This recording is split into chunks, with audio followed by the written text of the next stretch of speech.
ఈరోజు చరిత్ర తలుచుకుంటే బాధ,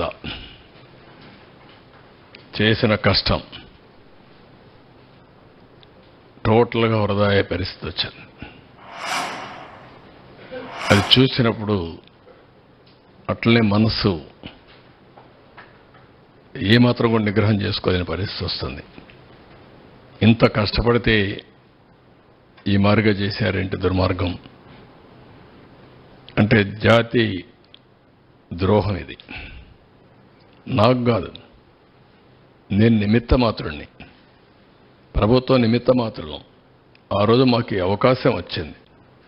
వచ్చిన అవకాశాన్ని సద్వినియోగం చేసి తద్వారా మళ్ళీ ప్రజలు నిలదొక్కోవాలి, రాష్ట్రం నిలబడాలి అనే ఉద్దేశంతో ముందుకు పోయాం. 10 ఏళ్ళు రాజధాని లేదు. బైఫర్కేషన్ యాక్ట్ కూడా 10 ఇయర్స్ టైం ఇచ్చి కామన్ క్యాపిటల్ హైదరాబాద్ ఉంటుందని చెప్పి ఈరోజు హైదరాబాద్ కూడా క్యాపిటల్ అయిపోయింది. మనకు రాజధాని లేని పరిస్థితి వచ్చింది. ఇన్వెస్టర్స్ ప్రపంచం అంతా నమ్మకాన్ని కోల్పోయారు. మేము కష్టపడచ్చు, కానీ పెట్టుబడి పెట్టడానికి సహకరించడానికి వచ్చే వ్యక్తులు రారు. ఇప్పుడు సింగపూర్ గవర్నమెంట్ వాళ్ళతో మాట్లాడాలి, వస్తారా రారా? అంత ఈజీగా రారు. వాళ్ళ అనుభవం వాళ్ళకు ఉంది. మన కోసం వాళ్ళు డబ్బులు పోగొట్టాల్సిన పని లేదు. ఇలాంటి రాష్ట్రాలు, ఇలాంటి దేశాలు కొన్ని వందలు ఉన్నాయి వాళ్ళకు. ఆ దేశాల్లో చేసుకోగలుగుతారు ఏదైనా హెల్ప్ చేయాలన్నా. మనకే చేయాల్సిన అవసరం లేదు.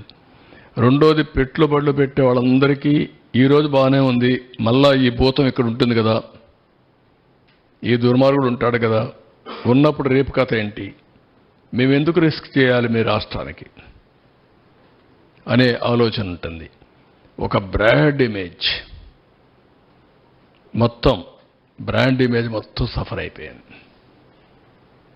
ఎవరిని అడిగినా ఇంకా కూడా ఆలోచిస్తాం, చేస్తాం, అన్ని బాగానే ఉన్నాయి, మీ ట్రాక్ రికార్డు బాగుంది, మీ రాష్ట్రంలో మళ్ళా నమ్మకం ఏంటి మాకు, మీరు ఎట్లా అష్యూరెన్స్ ఇవ్వగలుగుతారు అని అడిగే పరిస్థితి వచ్చింది.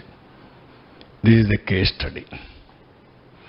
ఒక వ్యక్తి అధికారాన్ని తీసుకుని భావితరాల భవిష్యత్తు నాశనం చేశాడు. ఒక శాపంగా మారాడు.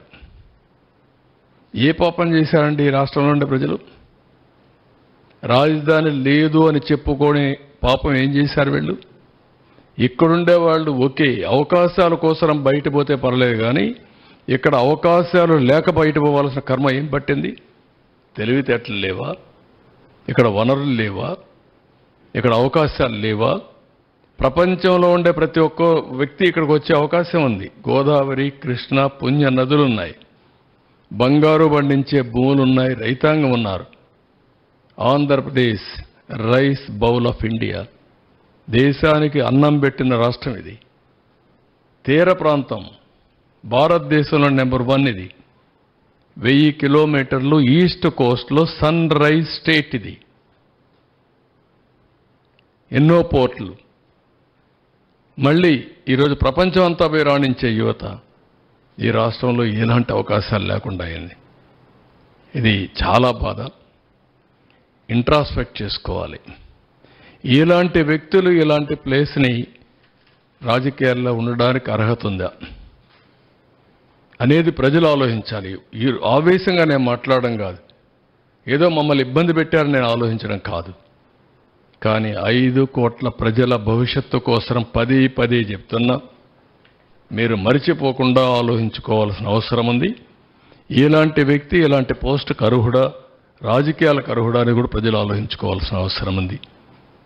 మళ్ళీ ఎన్ని జరిగాయి పీడకలాలు.